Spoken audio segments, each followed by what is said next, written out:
Tak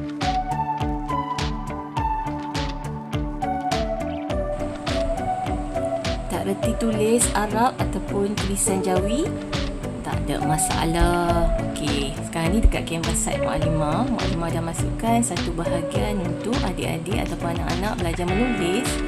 Ada bahagian nota dan juga ada bahagian untuk hands on. Boleh tulis di bahagian latihan menulis. Boleh menggunakan mouse ataupun boleh juga menggunakan pen.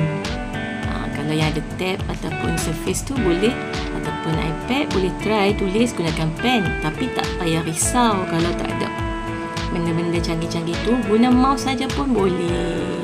Tengok ni macam mana. Senang saja, mula-mula pilih perkataan yang kita nak cuba tulis.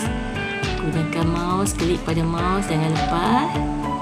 Tuliskan. Boleh tiru balik perkataan di atas. Okey. Kalau ada touch screen, tablet yang boleh touch screen ataupun ada pen, boleh guna juga pen dan touch screen. Senang kan? Okey. Kalau yang ni kita guna pen.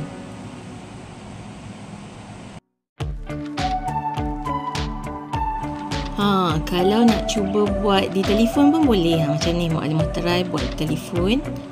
Buka saja. Boleh guna jari. Kat telefon kita guna jari. Senang kan? Lepas ni tak ada alasan tak pandai nak tulis Arab ataupun Jawi. Boleh cuba di rumah dengan menggunakan telefon ataupun laptop. Kat mana nak try buat latihan ni? Boleh cuba dekat kanvas site Muallimah. Bye, selamat mencuba. Link kanvas site boleh tengok di komen ataupun di bio. Bye.